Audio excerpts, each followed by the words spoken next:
Welcome to the 21 Convention Podcast. This is Steve Mayeda, and I am your host for today's episode. And today, we have something we've all been waiting for. A lot of people have been asking me about this, and it is an interview with James Marshall. Now, a lot of you guys are fans of him, but in this interview, you're not going to be disappointed because we get very intimate, very deep on a lot that is behind this amazing man. You know, this guy that is known as an adventurer, a seducer, a true warrior, a true champion.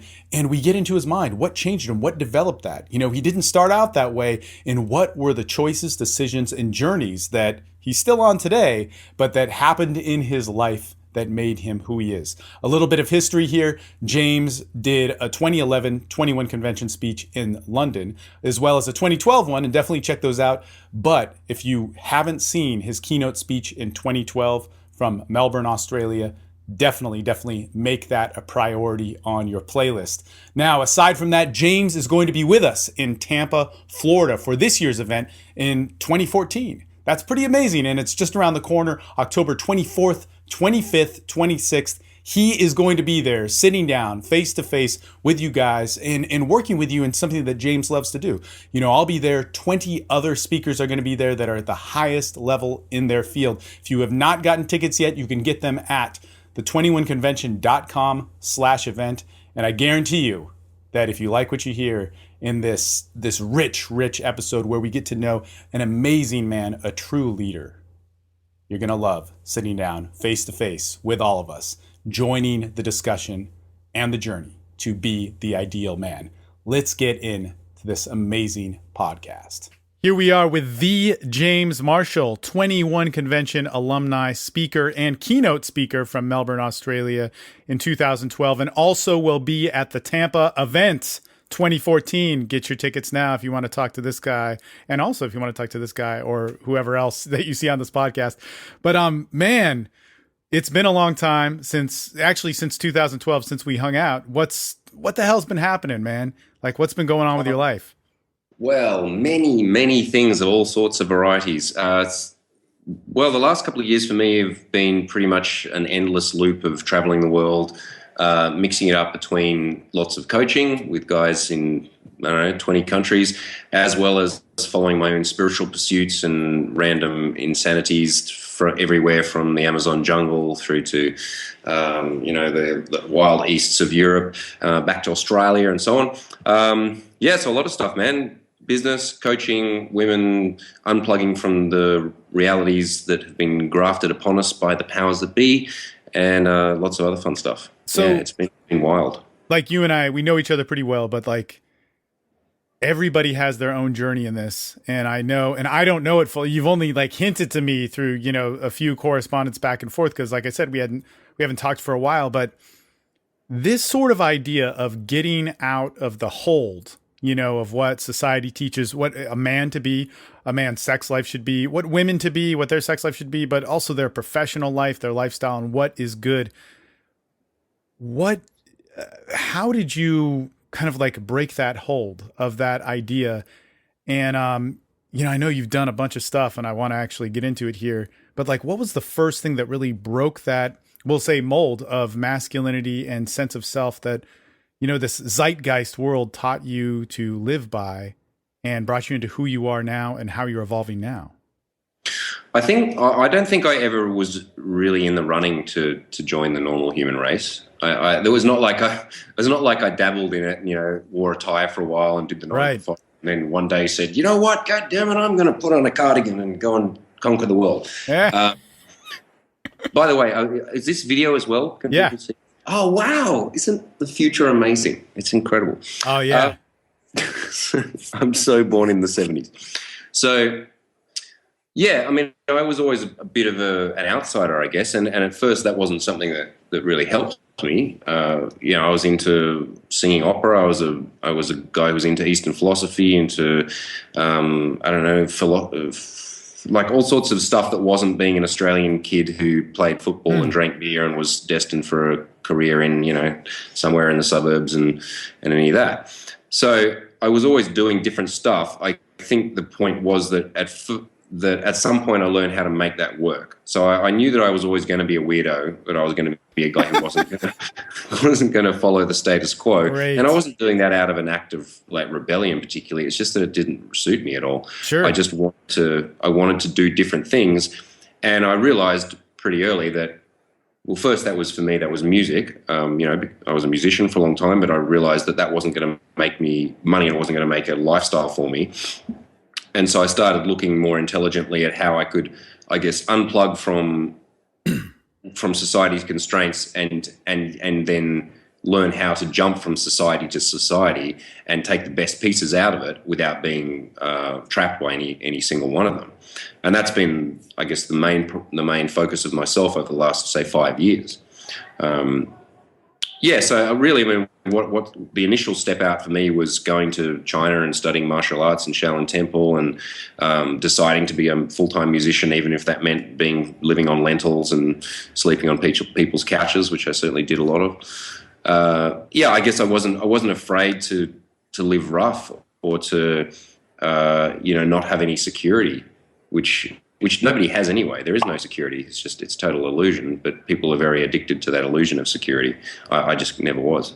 Well, this is interesting because you talk about this idea of, I'm going to word it as somewhat of a social misfit, and I know for myself, just nothing felt normal to me, and I just didn't make the right choices in life. And a lot of times, or, the right choices in life, what I mean by that, not necessarily what is right, but to follow who you are and to do what you want. There's this huge relationship with experience and, cause and effect and all this sort of stuff that happens, that it was not always good. And there was like a lot of pain and confusion and whatnot from that.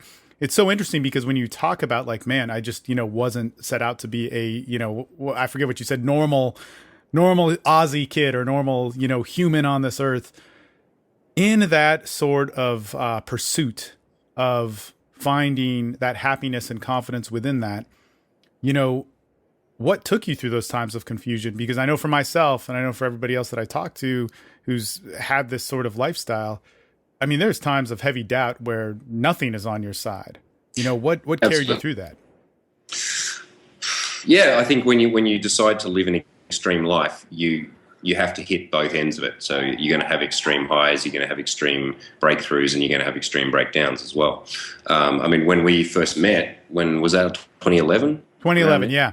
Yeah, I mean, despite the fact that I was, in many people's eyes, a seduction hero and I was living my life and whatever, I was going through a really horrific time in my life. And that was a really interesting wake-up call for me because I think I thought that I'd finally gotten through all that, that was part of being a young man and being lost and having those doubts. And I realized that, no, it's not. It's something that cyclically reappears in your life in terms of no matter how high you go, things will get stripped away from you and shattered periodically. And you have to learn to embrace that. And you have to learn to understand that is part of the cycle. And I think the thing that really has gotten me through those times is, well, firstly, it's been having a very strong brotherhood of men and women, of the sisterhood, of people who are truly, deeply your friends and collaborators. And I think I've learned over the years the true value of loyalty and real friendship, which is rare. And those people, are there to support you through those times. And the other thing is that I've never associated my success, my status, my money with being happy. So it's that my internal spiritual pursuits have always been primary. And so when I've had periods when the shit's fallen apart, it's been okay because I can always sit down and meditate. I can always go, step out on the journey again. I know that I'm resourceful and resilient and that and I'm charming and I know how to seduce people, men and women. And, I know how to do all those things and I'll be fine. So I think especially when I see clients who are very, very rich, for example, it's really interesting to see the way that they're so fixatedly attached to that defines them and that they're shit scared of losing it. Yeah, totally. I think part of it is like going through a process where you have had everything stripped away from you because most people don't face that. They're really scared of it, so they always avoid that no matter what. and particularly, like doing things like going into the jungle and taking, insane psychedelics for a month, or living off no money, or any of those things, take you to the point where you know that you can survive the worst, and therefore you can enjoy the best. Well, let's get into this, because I think that there's a major life will do that to you. It will break you, and I almost don't want to talk to anybody who hasn't. Well, I don't want to say that, but because I want to talk to everybody. I think socializing and what you were talking about, the community and the connection, I want to ask you more about that, and the brotherhood, sisterhood type thing is so important. It's an absolute for humanity. We need to be connecting, but I relate and connect with somebody so much better where they've experienced that, because multiple times in my life I've lost everything. And when I mean everything, I mean like very big tragedy. I mean, fuck, man, I died at 17 and I've had all sorts of whatever struggles. But what that does is it gives me a perspective of it. Actually, you know what that does is it gives me an opportunity to forgive, let go of resentment, and to work through myself. Because if I hold on to anything that keeps me bound around that story that I'm telling myself, the history that's back there, or just past 2 seconds ago, it conflicts with identity and expression and who I am. And so your journey, you bring up ayahuasca. Everybody wants to know about that. What was that experience like for you? When did you start doing it? I think because you've done it a couple times, right? The last couple of years I've been getting into it. Yeah. Mm-hmm. It came along into my life through various people that I know, and wasn't something I was specifically seeking. Opportunities arose where I had good connections to go and do some work in Peru. I actually originally went with Sasha Day-Game. Yeah. And we went and spent a week together studying in Peru, and that was... So the first time you did it was with Sasha? Yeah. Really? Wow. Cool. Yeah, it was very funny. I mean, it was horrific for him, poor bastard. He had a really rough trip. I won't speak about his journey, but for me it was very nice. It was very cathartic. It was I think it was the final thing that helped me get through the last great love that I'd had in my life, and all the heartbreak that had gone through. And I really let go of all resentment, of all anger, of any like sadness of that, and came to real peace with it. And that was the big piece when I first did it. I went back to the jungle with my good friend Shay. Yeah, man, awesome guy, amazing dude.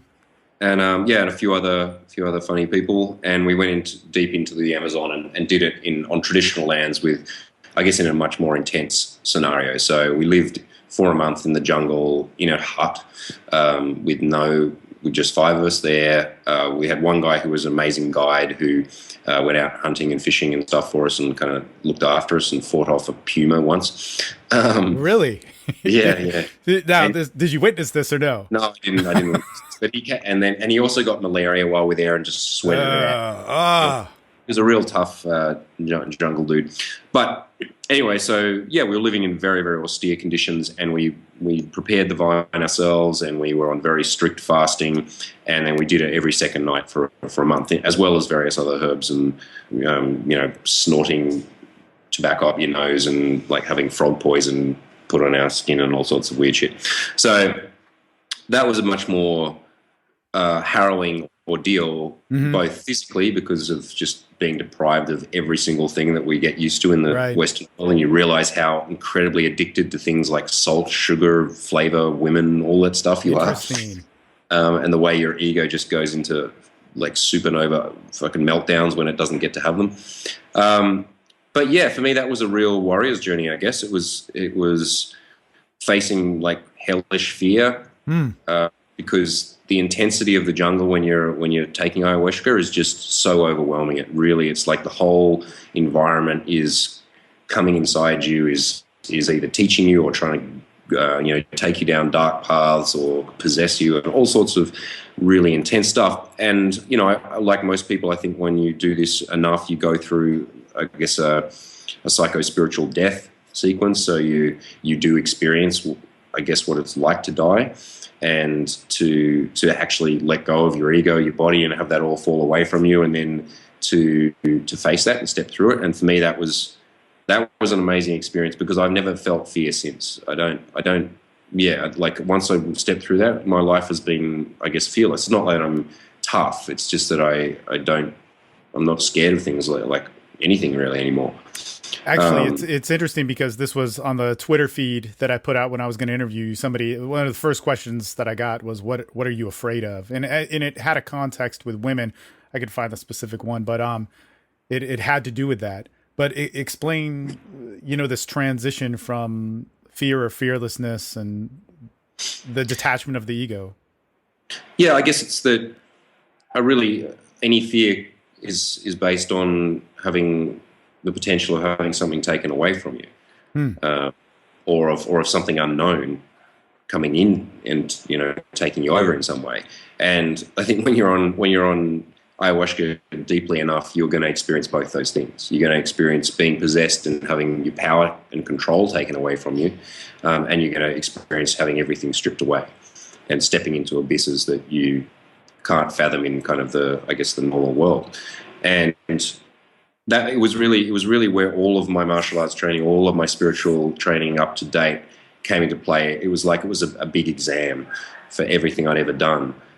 And it was really interesting seeing, like, I remembered all this kung fu that I'd forgotten, and I had these battles with this giant spider, and kind of in space, like Neo style, where I'm like fighting this 50-legged spider within these great spiritual battles, and like amazing stuff. Really, some of it was so much fun and awesome and better than any drug you could ever possibly have, and others it was just racked with puking your guts out, crying and howling at the moon. But the thing is ayahuasca or some of these other, I guess you could call them, stimulants or psychoactive drugs or whatever.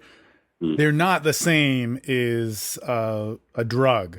You're not doing it as a recreational. It's not like having some booze and getting drunk with your buddies. It's not like smoking some weed. It's not like like a stronger narcotic like cocaine or heroin. It's a much different. When you're doing ayahuasca or ibogaine or something like that, it is a different experience that is not. I don't know. So I think that's one of the things that people mix up with it, is that it has this narcotic street drug kind of connotation to it, which is, it's impossible to have that experience when you wouldn't go taking this at a party unless you want to shit your pants and puke all over everyone, and it's not it's not the most social of experiences. And I mean, I just would put it out there for anyone who's curious about it. This is not child's play. It's not something that because a lot of what I noticed in Peru, there's a lot of hippies coming in, or people coming in out of curiosity. And just like, say, in Shaolin Temple, if you want to go and learn Kung Fu there and you rock up, someone will take your money and teach you something, but it probably won't be Shaolin Kung Fu. There's a lot of people who are saying they're shamans giving people something mixed with LSD, mixed with God knows what, and people are going crazy, and people have died. Well, so it's something that you have to really research carefully. Yeah, I think what's interesting about this is, for myself, I don't do anything anymore, but I've done a lot of drugs, man, to the point of like really fucking crazy shit. I mean, that's originally how I had flatlined way back, but in the whole idea of the whole whatever explosion of wanting to do these psychoactive drugs like ayahuasca or ibogaine or doing mushroom journeys, I think those are all fine. You can do those, but I think that they're done with such a not for the right reasons, and I see these guys and they go through these amazing ayahuasca journeys, these things where they face their fears, see death and whatever, and they come out of it, and for a week they're good, and then slowly their life trickles back into the same shit that they were already in, and they hit that point, and we see this with sex. I don't know, and I know you've been here with this, is where you're making love with somebody. And let's say for me, it's like I'm 26, right now I'm 37, but at the time I'm 26 and I'm looking in this woman's eyes, and it's the most beautiful thing that has happened. But as soon as I, blow my load or whatever, it turns into this, I lose all those aspects of it. I lose the beauty of the seduction, and then I can't communicate it. And we see this, or I see this so much with guys in the industry, with sex. It's awesome being a dude and fucking chicks and shit talking afterwards and, doing all that stuff. But if you can't learn to be the man that holds the presence of seduction and the responsibility of it and all that sort of stuff, you're missing the point. You're still a boy, and I don't mean this like man and boy paradigm, but a kid acts immaturely with women, because he doesn't know and he's learning, right? And a man slowly learns to have his own way, and that could be any way you want. For some guys that might be marriage, other guys that might be, having some sort of playboy lifestyle or whatever, but your way, and it's much different. The beauty. And I just see people doing that a lot in the drug experimentation scene or whatever. Like I said for myself, man, with resentments and all sorts of stuff like that, the anger, the fears, the feelings, which I work on I would say a daily basis. It's something that's very, very important in my life to get to know myself on that level.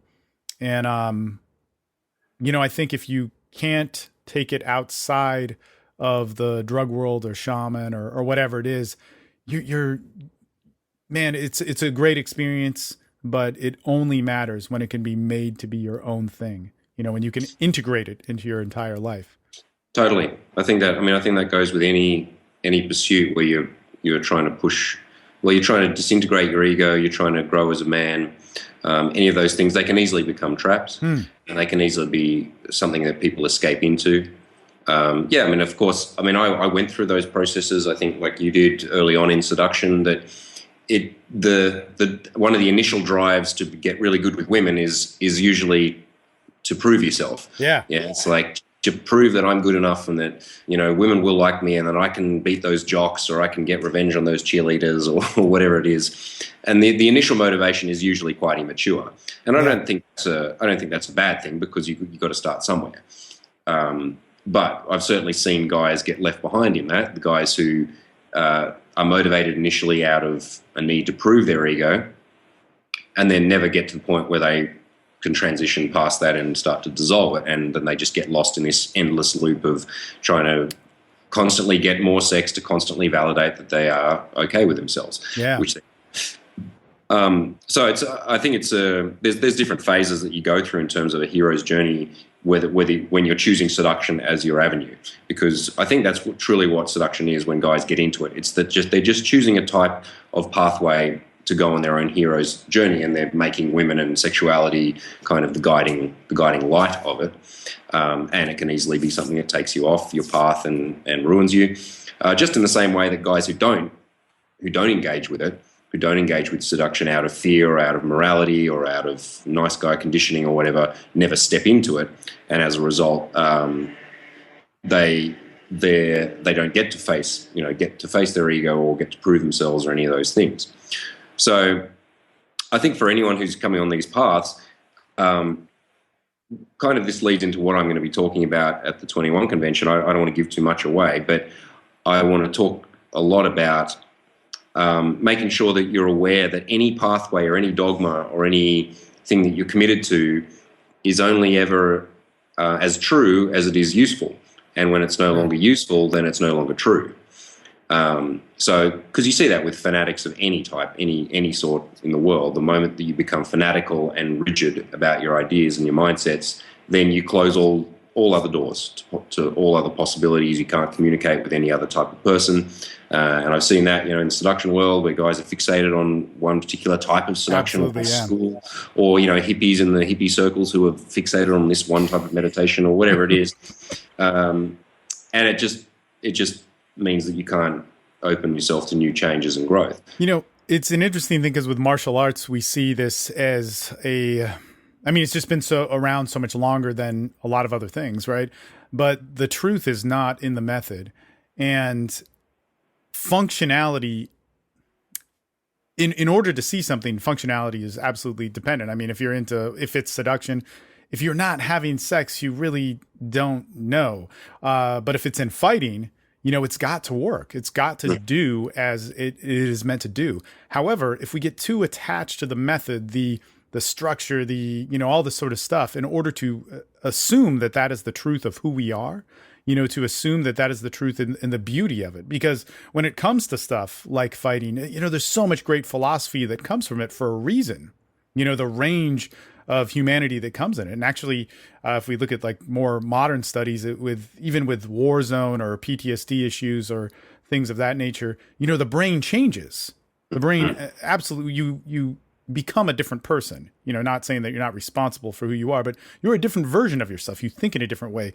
And severe acts of trauma, whether they're car accidents or if you're actually in a fighting life or death situation and it, things happen. Things start moving in slow motion. Your body chemically changes. All sorts of different things happen. But in that, to find that experience as a man, I believe that, well, there's reality in it. There's the truth. There's what is. And in that journey of experiencing what is, I think makes you the best authentic version of yourself, the person that can stand and look somebody in the eye and shake their hand and all that sort of stuff, and to, approach a woman or yada, yada, yada. But the problem is when we get so caught up in that system or in that way, and man, you see this happening all the time with pickup. I just got off a little Facebook chat with somebody who's going, but is this the right step? And it's like, man, no, the right step is your right expression. This step is here to get you to your expression, but you've got to get to that truth. So, man, I think it's interesting. I love it. Everybody who I've interviewed on this, you talk to an expert at whatever level in their life, right? If they've achieved it in their life, which for you, it's many things. But if it's a martial artist, if it's a, fitness guy or a seduction guy, we all end up kind of talking about the same phenomenon of where does the expression come from? Where does the you come from? Where does the fulfillment come from? So it's kind of a cool thing. I'm excited to hear your speech because you always give such great speeches too. Well, this year I think it's going to be controversial. It's going to ruffle some feathers, which should be good. Yeah. I like it. Yeah, no, I'll tell you about my speech, and plus I just want to run it by you so I can clarify it because I got to make this outline. Those of you watching, this year's 21 convention, the CEO and founder of it, Anthony Johnson, is really, so we've been doing this convention for many years, right? Since 2007. And we've gotten the best of the best for many of those years. But this year there's a different demand. And so there's no fat on this beast, right? So we have to submit outlines of our speeches and all that sort of stuff. But mine is basically going to be on the myth of the alpha male and how we put this pressure on this image, right? And the only way we can have a myth is when we don't know something, and when look at the myths of society, or if we look at Greek mythology or religion, or if you go to let's say the Amazon jungle myth or whatever's happening there. And people in our society judge that, but that myth is just to have a relationship with what they don't understand. The problem is in our society, we understand all this shit except ourselves.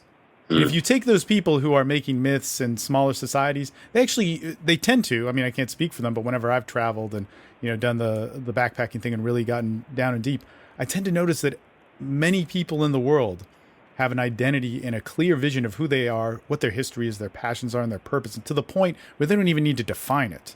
But here in our society, there's this abstraction, and then we go for this icon, and we go for this image that is fueled and almost dependent upon never finding it. And it's just such an interesting thing. If I want to be the healthiest person, when I don't know how to do that, when I'm coming out of my pain, out of my, let's say, shame or anger or resentment, I have to be the image of what it's supposed to be. And when I'm alone, and have broken up with somebody, and we feel, especially as, a master seducer, whatever that is, and if I'm in pain, I can't feel that. So I have to hit this image. And I think the idea of being something makes it almost impossible for you to be yourself. So kind of moving around in that realm of things. But hey, switching topics, because I can go off on a long tangent. You would let me just say a little bit, because it's an interesting thing, this concept of an alpha male, and you're talking about it as a mythology, and which is essentially an archetype, which is like the collective input of let's say Western society, modern Western society up to this point, which has defined that an alpha male is this sort of thing. And I think that exists in all cultures throughout time, but previously what I think what's missing is that the archetype of the alpha male, which they wouldn't have, I guess, it wouldn't have been referred to as the alpha male in any way, but like say the warrior or the king or one of these kind of powerful male archetypes, they were based on a relationship with nature, with each other, with your adversaries, with your internal and external adversaries, and I think they were much more kind of deep and well-rounded archetypes of what a man is. And there was a clear script of what you went through to go from manhood into initiation, boyhood, initiation, manhood, and then elder or wise man or king or whatever later on. And the thing that we have in modern Western society is that we've kind of got this plastic version of, tough guy, muscles, gets the girls, money, Rolex, big, all these like little pastiche of the external aspects of what people are trying to sell you as the alpha male, and it has no core, it has no substance, and it's based around the idea of men not actually being in touch with their emotions, being tough all the time, being successful in materialistic sense all the time, all those things which are pretty shallow and almost impossible to achieve. And even if you do achieve them, they're only fleeting victories anyway. And so we have this crisis of masculinity in the modern world where men are trying to, fit into this archetype, which is not actually deep, it's not one based on, a collective consciousness or powerful connection to source. So where do you think that comes from? The whole need for the image. Where do you think that the current modern archetype of the alpha male comes from? I don't think it's like some people think it's kind of a conspiracy dictated by certain people at the top. I think it's more a reactionary thing. Like, sure, yeah. For example, it comes post during the First and Second World War. You create archetypes of warriors that have to, are all essentially, Captain America, all perfect in kind of their morality versus good versus evil kind of stuff. Yeah. And that comes part of society's culture. Then you also have the sexual revolution in, the 60s, where you're having, the dynamic of the sexes is changing, of race relations, of, people's relationship to their past with, rejecting their parent society. And so a new myth arises then. Then you have a reaction coming from during the 80s when materialism and money and cocaine becomes the gods and all of these things. So I think it's the mythologies that create what a man should be and what a woman should be are a mixture of political doctrine, advertising, music, what people are trying to sell you, what people are trying to make you afraid of in order to, send you to wars and all the other crazy stuff that goes into it. And as a result, the concept of true masculinity or femininity gets totally bastardized and lost. And I think that's what's happened. I mean, look, it's interesting. I really feel that even in the crux of this, and part of the whole, I guess, point of my speech is to bring up something, like to take things back a little bit further, because the idea of even a warrior or a king or any of these titles, man, that's like 10,000 years old. And humanity and even biology and even mammal culture or anything of sexual that we evolved from or social that we evolved from is it's millions of years old. And so, this idea of expression of what a man does is, it's up to him. And men and women are both capable of doing all sorts of shit. But when we enforce it, it gets fucked up. And so how can we take that history of what people did? What was really of that? We didn't fight. We didn't have wars like we used to have. We didn't have the same, there's cultures that don't have the same emotional scope that we have and even limit things. And so when and the importance of that is we can't go to that. That's not us. I myself, it is impossible for me to become, one of those things outside of that culture, but I can realize the human potential. And I think how I see it is yourself, your expression is the only thing you can do. And I believe that, there's a whole bunch out here, right? I'm not really a super religious guy or whatever, but spiritual. And I think you share the same, idea that I have, or it's fairly popular. I'm not religious, but spiritual. But, I believe that nature is the absolute. It's everything, right? And then culture kind of does stuff and it mixes stuff up, and it's all cool because it's culture, right? And we have to be a part of it. And I think it's such a massive benefit and draw for us, a necessity, but it sells us some bullshit. And the only way that I can get back to that nature is to explore myself. And so when I can do that, I can find the truth. Once again, the truth is not in the system or the method or whatever. But if I can live and experience, like lose everything, know what it is like to have the death, the loss of everything. I mean, Jesus Christ, there was a time 2 years ago when I found out, I'm a new father, but I wasn't going to see my current kids for a long time. It was terrible. It destroyed me. It destroyed me that day. I mean, it was fucking horrible, right? I called everybody in my phone. I sat under a bridge. I fucking cried. I didn't even want to do, couldn't do anything else. But I called everybody in my phone. Nobody picked up. And then eventually, after sitting around a couple 30 minutes, but it was a long 30 minutes or something, my buddy picked me up. We went to a rehab, talked there, whatever, expressed. But that instant in my life is such a real part where I could only be me and I could be nothing else. And I was forced by it. Same thing fighting, whether you're when you're in a point of danger or a threat, there's that point of reality we all hit, or ayahuasca, or a relationship, or a moment when your child is born, or whatever type thing. But when we're there for the experience, and I'm labeling all these big deals, but really it's happening right now as we speak. There's stuff existing around us that we are not a part of.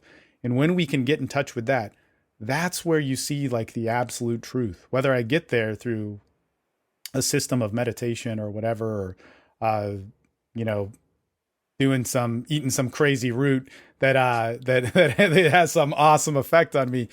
If I can get there and use that as the standard of a window to myself and my expression to my culture and my observation of what nature is, I believe, I don't win a prize or anything, but I can stop fighting it, and I can stop fighting whether that's ego or society or culture or whatever it is. And it's just such a cool thing. And if we buy into an archetype of what you are, you cannot express. It almost kills you from that. I think that's what I've been experimenting with, particularly in terms of my traveling lifestyle and moving from country to country, stepping in and out of different cultures, of different roles. And the thing that I see more and more is that, all of it's arbitrary, that a culture that you come from, certainly it exists. It affects everything from what you wear to what you eat to what you think. But I also recognize that it's just a completely arbitrary set of things that have built up over generations. And for my part, I really try to not commit to any one of them. My job in life is to be able to move throughout all sorts of cultures, relationship dynamics, being able to live from the most high-end pimpin' millionaire lifestyle through to living in a shack in the jungle, and it's all just as good. And I think that's what a lot of guys are looking for when they start to unplug, because seduction is often a window into starting to unplug from a lot of things. Yeah. So first you're unplugging from the idea of that, you're supposed to be nice and like ask girls on 5 dates and then kiss them at the end of the 5th date. And then you unplug from that idea and you're like, okay, well, no, you can just be sexual and go for it. And often the girl will want to have sex with you immediately, and then you don't have to buy them dinners and stuff. And you're like, oh, hang on. Well, that makes me question a whole lot of other things. And then it depends how far guys want to go, of course. I mean, some guys just want to learn how to be more sexual and, be more, confident and be able to set clearer boundaries, which is awesome stuff. But once you start going down the rabbit hole, often it can lead you to some very strange places. That's what I've been doing, and that's what I advocate for anyone who's ballsy enough to go the full distance. So this world travel, man, you've been doing it for a while. Like, what have been your most recent journeys? Because now this has always been, well, not always, but since I've known you, for the past 3-4 years, this has been what you've done. But now you seem much more passionate and even absolute focused about it. You were always focused about it before, but what were some of the journeys and the changes that allowed you to say, no, this is the way, of James Marshall? Yeah, well, I guess when I first met you, it was still in the just hanging on by the skin of my teeth, just making it happen. You were at the right before the riches of the hero's journey. Yeah, definitely, definitely. Yeah, I mean, for the first bunch of years that I was doing this business at all, it was the same as when I was a musician. It was that I was sheer force of will. It was belligerent belief in myself, even as things crumbled around me. I felt like I had no choice in the sense that I just knew it would kill me to have a normal life in the suburbs, you know, to go and get a normal job or to stay in a country, which, I mean, I like Australia, but wasn't my place. Right. And I just knew that I just had this very clear vision in my mind that I need to be on the road, somehow making a living doing that, doing the thing that I love, which is learning and teaching, and connecting with people, with women, with different ideas and mastery, which is always, you know, these are my priorities in life. So there was no choice for me not to do that. And I think since we first met, it's settled in the sense that I feel very comfortable in running a business through any country in the world. I have a very solid professional team with me. And it doesn't scare me anymore. My comfort zone is the planet now. I guess the point is that, at one point in my life, my comfort zone was one country, and then it started stretching, and now I feel comfortable in the world because I can, that's where I navigate all the time. Because I've had to just every day been outside of my comfort zone. So and I'm older now. I'm slowing down. Hey, we should talk about that because I can speak to that. Me and Hypnotica, Eric, always have conversations about that. But I remember at the end of that Euro tour, and it had to have been 2011. You were like, you know what? I'm going to move to Budapest. But I remember at the beginning of that Euro tour, you're like, I want to figure some stuff out. There's relationship stuff, there's business stuff. Do I want to fully do this? And the natural lifestyles was going strong, but it was just your purpose and awareness tipped on that. Because I remember at the end, you were like, no, I know. At the beginning of the 10 days, you were like, I want to figure this out. At the end of the 10 days, you were like, no, I'm moving to, I know I'm moving to Europe. I'm going to go full-fledged on this, and this is what's going to happen. So that's kind of cool, Yeah, it's funny because basically what I did was I created an archetypal journey as a product. that was for me as much as it was for my students. Totally. Absolutely. So, it's crazy how the world teaches you. It's like I needed to get to Europe initially to be with this one woman, so I needed to create a product to fund it, and that brought all these. Now, I mean, there's been hundreds of guys that come through this course with me who've every single time go through their own masculine transformation and all of the crazy stuff that happens, but every single time I keep on looping and doing the thing over and over again. So isn't that it's so interesting that because I get the same thing from teaching, is that what you create, to work with people, if you're involved, there's a lot of guys that make static products, but I'm very hands-on, much like yourself, that when you do that, it is so much for yourself, man. And in every time it actually exponents, it changes. And sometimes that might not happen, but that's just setting you up for a bigger slingshot the next time. And it's so interesting because these your clients, my clients who go through it, they're getting this much, and I'm getting this much, and it's a beautiful thing. And I just want to always encourage them. It's like, no, man, you're only getting this much though. You're just getting a small amount of this awesome journey. So go and find it. Go and experience and go and do those things, because I, like you, total social misfit, man. Didn't know what was going on.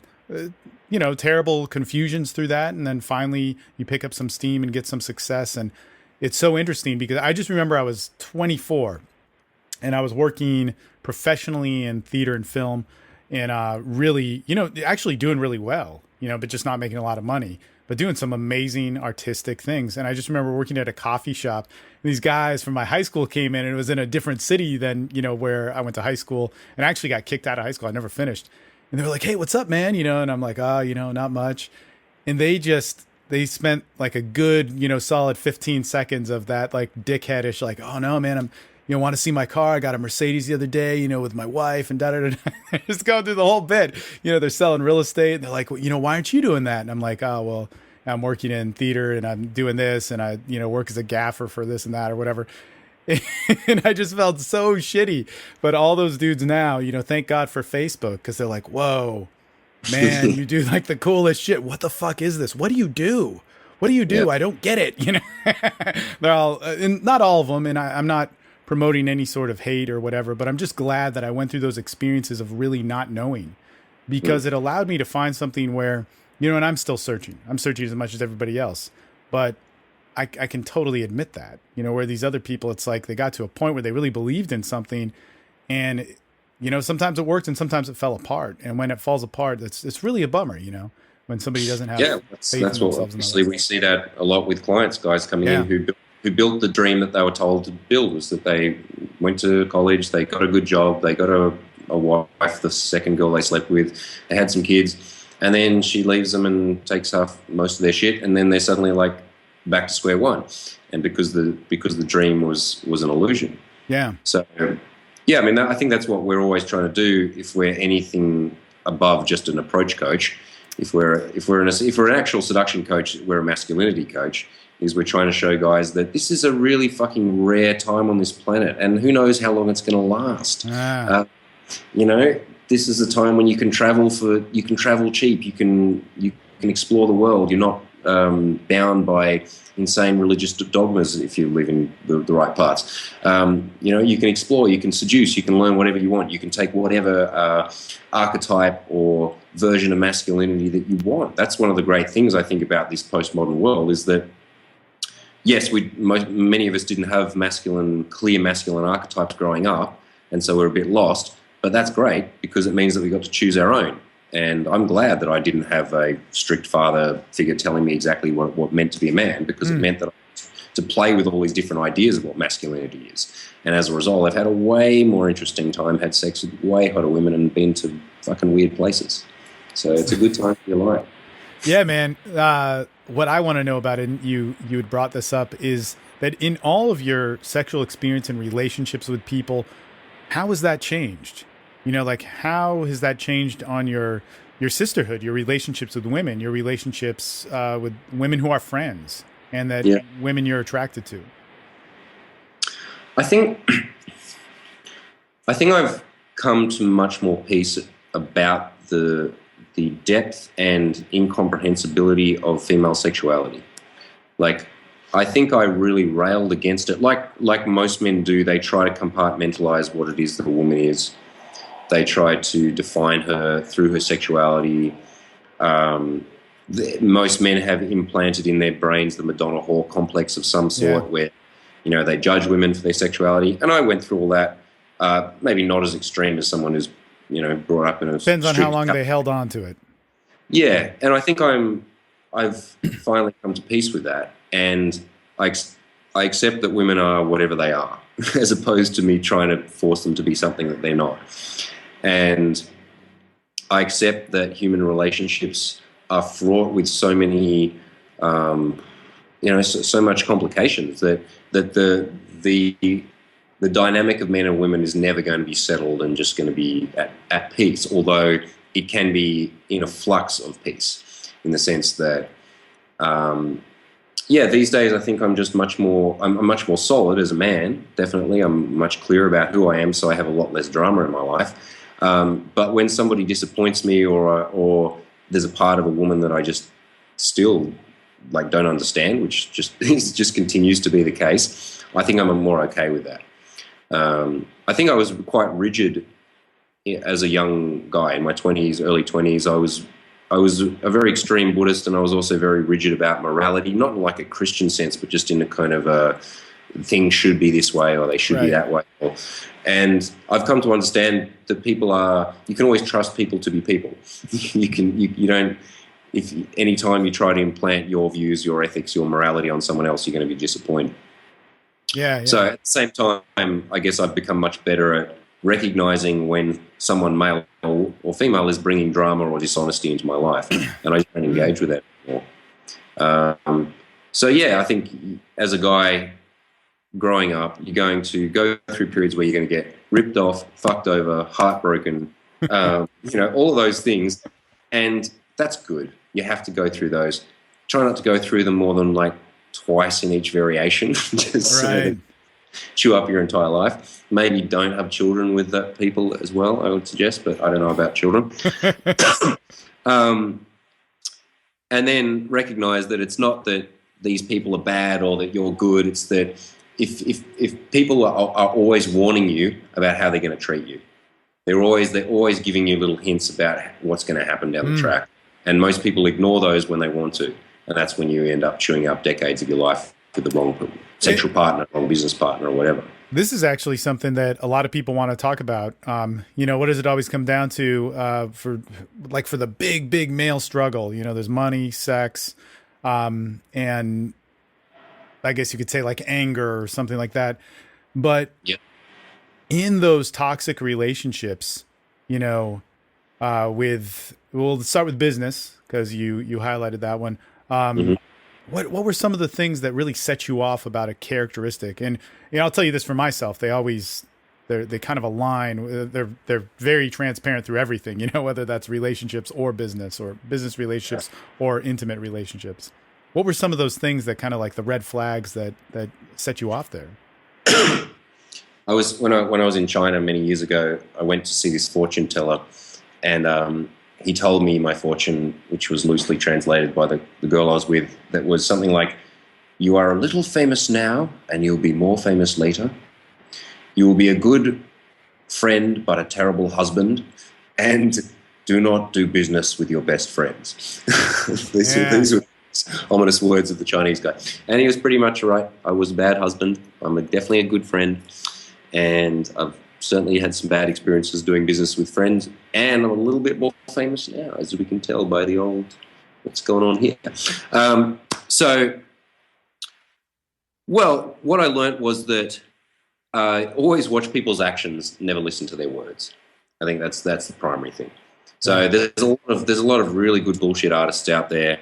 There's a lot of people who are very good at convincing themselves. It's not so much, I don't think. Yeah, totally. They don't even mean to do wrong, People are just very good at deluding themselves.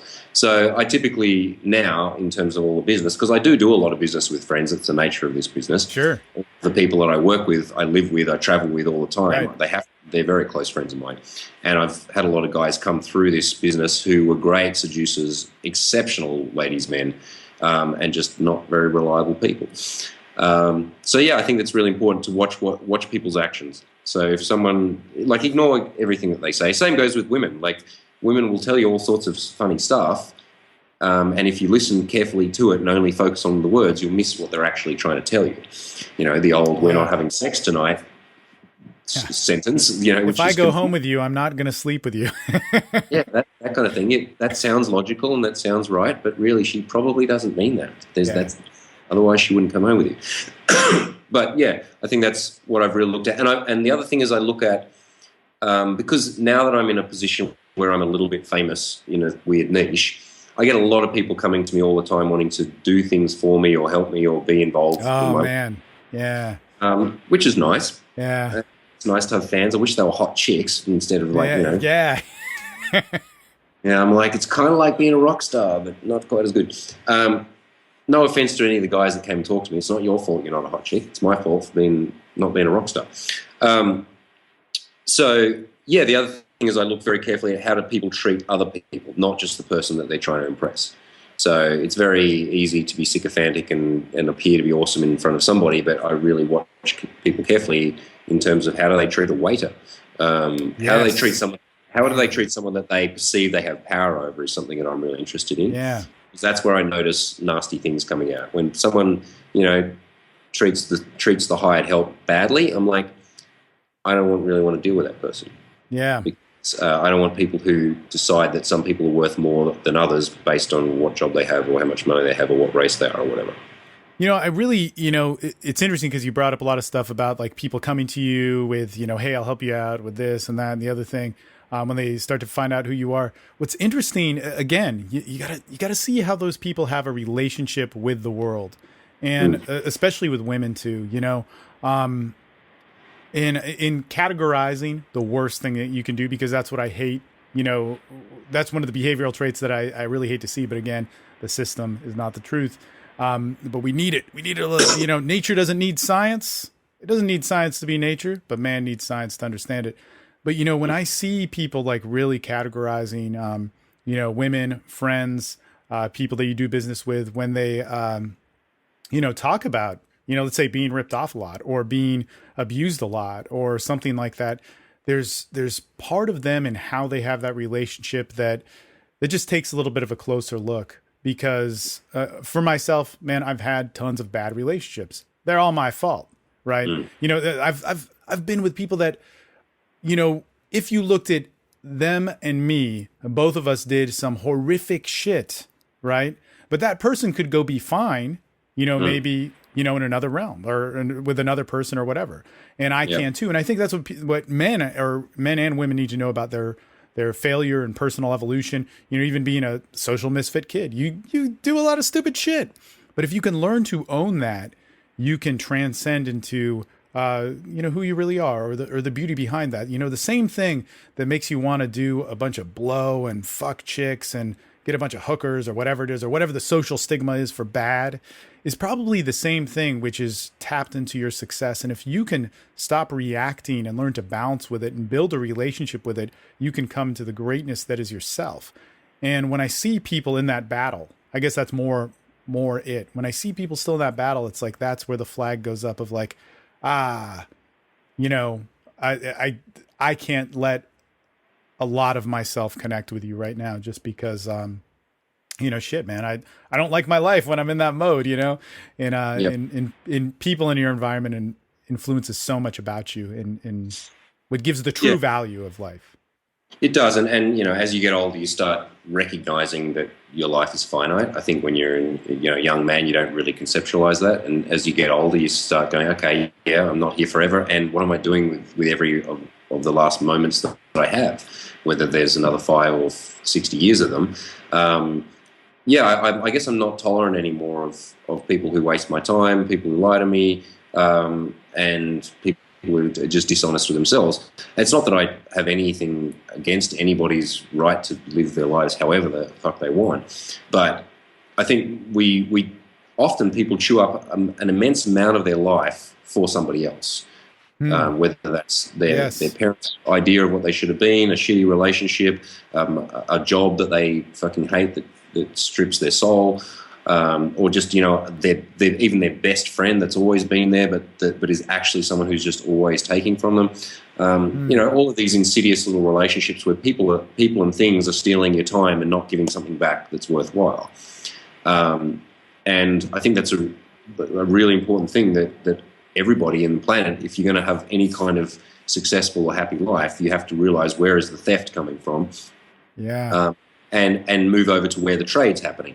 Yeah. So, I mean, I'm the best, most loyal, generous friend when I'm with people that give it back. And when I'm with a woman, whether that's short-term, long-term, whatever it is, I try to make sure that we are both trading and benefiting immensely from this, that I'm not just trying to strip something or take something out of her, or that I'm not falling victim to her neediness and hysteria or validation-seeking tendencies, or whatever the things that previously in the past, I certainly did invest a lot of time in. And the sooner you figure that out, where are you bleeding time, energy, resources to people who are just taking it, then soon you're going to be able to stop those gaps and actually start to link up with people who resonate at a level where you're improving each other's lives. Yeah, cool. You talked about slowing down. Where's the James Marshall lifestyle, at today? How's it different? How's it transformed? I think it's an important thing, guys don't. Yeah, I say slowing down, but really, I mean, when I look at my statistics, I've lived in 14 countries every year now for the last 3 years. Wow. I'm actually doing a lot more workshops and a lot more traveling than I ever have. I think that's the other thing coming out of the jungle, that even though on paper this last year has been the hardest, most intense, work-wise, complicated year that I've had, it's felt really easy because I think I'm just more at ease. flow with things. But having said that, I do intend next year to only live in 4 countries, just settling down a little bit. Yeah, just going to get myself a nice little place in the center of 4 major awesome places instead of 15. Yeah, I mean, I want to spend some more time in some of these places and get some more roots in terms of I've got a great martial arts teacher here in Budapest. I'm going to spend some more time in South America.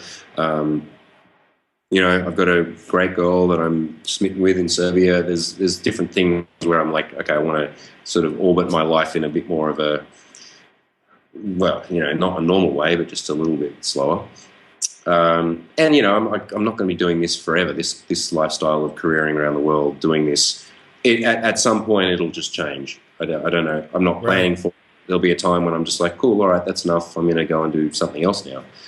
So, a warning to all you guys who want to actually come on these wild journeys with me. I can't do it forever. I know people think, yeah, he's just saying that. I'm like, I won't. So, you know, I don't know. Another few years of smashing around the world, and then who knows what's going to happen. I don't know how you do it, man. I mean, I was just talking about this with Nick Sparks. Is another teacher. He's like, man, and he's like 30 or something, you know, like 31. Yeah. And he's like, I'm over it. I can't do it. I do a workshop once a month, but and that's enough, man. You know, and I don't do it for 10 days. But let me get into this. Like, do you feel that the workshop, the 10-day immersion is really, like, where do you see men's journeys really happening? I mean, for myself, I see a workshop is very important. You know, you learn to interact, you interact with different people, you can see somebody do stuff, you get direct feedback, which cannot happen anywhere else. But in their transformation of self, I see that happening 3 months, 6 months, 9 months later, and evolving in this different way. And so you having such a influx of clients, you know, coming through, and I know you stay in touch with them. Where do you see that real change happening with them? Yeah, you're right. It's the workshop is a catalyst. And in my opinion, I mean, I used to do weekend workshops a long time ago, and for me, it wasn't enough time to get any kind of proper catalyst change happening. So that's why we do 7-10 day stuff, workshops with very, very, you know, high intensity and basically, you know, personalized one-on-one stuff going on. Yeah, as you said, that's where it's like it is a compressed initiation, but the true unfolding of that comes when they go back into their real lives. And then have to integrate that. And so, yeah, the changes that we see, they're instant in the sense that guys are suddenly getting laid, they're exploding through their realities, they're feeling confident, they're doing stuff that they've never done before. But for that to settle and become something that they're at ease with, that does take 3, 6, 9 months. What we've noticed, the guys who do that the very best are the ones who stay in touch with each other, that they maintain the brotherhood that they've, even if they live on other sides of the world, doesn't matter. And that they continue to go on their own personal journeys. So we've noticed a lot of the guys, say, who've done Eurotour or our residentials, they then link up in pairs or threes, and then, you know, once a month, once every couple of months, they go on a little of their adventure of their own, and they keep that kind of same ramp spirit alive.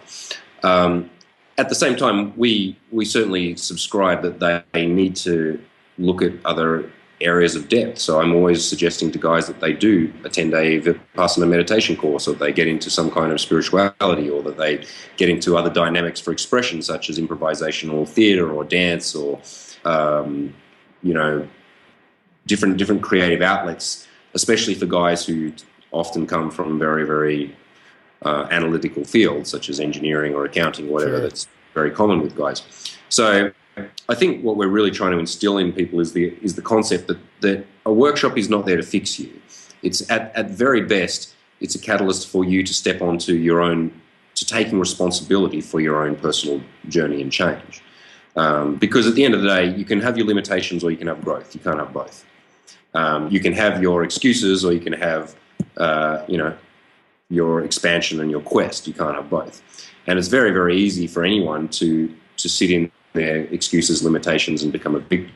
And there's very good evidence to support most claims that you are a victim, because, you know, you were treated.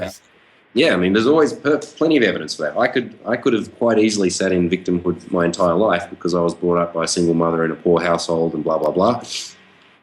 But I realized early on that I had to take responsibility for my change and growth. Otherwise, I'd just stay in that shitty town and that shitty reality. So I think that's, at the end of the day, that's the most powerful thing you can help somebody to express, because it's not, no coach is there to fix anybody. No therapist can fix anybody. No spiritual guru can fix anybody. All they can do, all the very best they can do, is point you in the right direction, save you some trial and error, so you don't have to fuck around going this way and that way. Give you the motivation and send you on your way. And that's what I see. Just as you're talking, it's making me think, isn't it so crazy? I think about this a lot, that our careers, what we have made money at, and you've been doing it for a long time, over 10 years, right? That you've been professionally. 2007, so coming up to yeah. Okay, so pretty much the same as me, Yeah. It's so nuts that our lifestyles now, and it wasn't always this way, at least for me. A lot of it was like getting laid and all, but in teaching that, and it's still about that. But it's just like, man, if I can just be a good version of me and learn to interact that with people and teach a network of people of how to do that, that's my career. That's so fucking cool, and I'm very passionate at it. I work very hard at it, and it's quality and all that sort of stuff. But that's so cool? Like what you're talking about with slowing down. I work all the time. I work all the time. I'm never not working, but I'm not stressed out by it. I love it. I love it. Like you were talking about the workshop thing, my whole thing is like, take a workshop, let's do an online course for 3-6 months, whatever. And let's take another workshop and let's make it affordable in those ways. Because what you're saying is it just a 2-3 day workshop. It's so disrespectful to the whole idea of socializing and sex or whatever, that in disrespectful to the potential of that client that you have in front of them, that, you want something that works. And it's just so cool that we have that, it's just a very interesting thing. I also find it really stupid that a lot of companies do that, because the guys that I have met and spent 7 to 10 days with are the greatest connections you couldn't buy. There's no other industry in the world where I have connections to royalty, CEOs of major companies, bondage masters, high-tech hackers, everybody, because I take the time to get to know them well. I don't just bring them in and go, all right, approach that chick, get out. I'm like, who are you, by the way? And there's always something special and interesting about those people. Yeah. I have the most bizarre and amazing army of cool dudes around the world ready to do my bidding if I finally figure out what to do with them all. Yeah, no, man, I can tip my hat to that, because that is, it's so true. You just meet the most interesting people. I mean, I remember when my parents were like, what the fuck are you doing? And they didn't exactly use those words, but it was like, they're just like, seems pretty happy and getting money from somewhere. I don't know what's going on there, but man, it's like from day one. This was, like 8-9 years ago when I started teaching professionally. I was like, wow, I never thought I'd meet these people. I never thought that, it'd be such a trip, So that takes you on this amazing adventure. In fact, even meeting you. So guys getting in contact with you and meeting you, what's the best way to do that? Ambush me in whatever city I'm in. Guys do that a lot now. They're just like, there you are, which is, that's the best way to meet me. Well, you can always check out thenaturallifestyles.com, of course, my website. Guys wanting to train with me, it's getting harder. I refuse to do more than 2-on-1 coaching, so I'm not willing to do the McDonald's and just churn people through. So I'm limited to coaching 100 guys a year. So if you want to coach with me, I suggest getting in touch with my team and making that happen, because it's not going to happen forever. Of course, I'll be at the 21 convention, which is pretty much the only convention summit that I speak at anymore, except for one other one just for comedy value. But this is the one in terms of like a serious, awesome convention. So yeah, is there any spots left? I don't know if there's any seats left. Make sure you guys come to Tampa, Florida. I only get to America once a year. So if you want to meet me in the States, now's the time. I'm also running a workshop in New York City. Yes and no. Really? Yeah, I've got 2 spots left on that. So if anyone wants to join me for 7 days in the Big Apple, which is The best place in the world to pick up women. I've pretty much been every. Really? I think so. Wow. I didn't want to think so because I wanted it to be Eastern Europe, but as I'm balancing all factors up, I think, I mean, Eastern Europe has the top second, third, fourth, fifth places, but I'm pretty much decided that New York is the best place for a single man on the planet. In what way do you like? So in New York, I get it. There's a lot of chicks dating. There's a lot of chicks that want to get laid, and there's not a lot of men filling those shoes. Yeah. So okay. Yeah. Just said it. So, but what else? Well, I mean, I'm not saying in terms of like it's a crazy city. I don't know if I could live there for much longer than like 3 months at a time. But in terms of meeting a whole lot of awesome, smart, intellectual, hot chicks who are desperate for men because most of them are either gay or wanker bankers or too busy with their own careers to talk to girls. Right. It's a great place. And it's a great place to train because you just get such a exposure to so very, many. very Small bars, though. Small bars. Yeah, and small bars is where people get laid. So, yeah, I'll be doing that. And then I'm back to Europe and then back to Australia to, go and see me mum and sit on the beach for a couple of months. And then I'll start it all again next year. So, yeah, that's my plan. If you want to get in touch with me, check out my site because it always says where I am in the world. I don't know yet, but when I know, it goes on the website. So. Very good, man. Cool stuff. Any final messages on life, love, being the better man, the ideal? Oh, that all sounds great. All of that stuff. Do it. It never ends. It just never ends, gentlemen. So, you just, once you get on that awesome treadmill of self-discovery, don't think that you're going to achieve something specific. You're going to get all sorts of stuff. And the deeper you go down the rabbit hole, the more extreme the experience, the highs, the lows. And I personally think there's no other reason to be alive. It's like, you can either have the sedentary, mediocre life that was given to you, which is probably safe, although it's probably not safe, actually. It's probably all going to collapse soon anyway. So in the meantime, I think, as you said earlier, like the best thing you can do in life is to be I don't want to say be yourself, be the expression of your like spirit at any given moment. And if inside you is a yearning that's pulling you towards, not necessarily towards us, but towards something of that nature, then you must follow it. It's like, otherwise you're just going to live in regret. And that's the only thing to be afraid of, is living in regret. Cool. Awesome. Great words of advice. We'll end on there. James Marshall, all the way from the pest. You in Budapest? Yes, I am for now. Tomorrow I'll be somewhere else, but yes, I'm in Budapest now. Great city. And hey, man, we'll see you in Tampa. Yeah, I can't wait to see you. Fuck, man, it's gonna be good to hang out again. Yeah, you get to meet my son. You get to meet my woman. Oh yeah. Yeah, it'll be good times. It'll be good times. Hell's all yeah. right. Later. All right, peace out.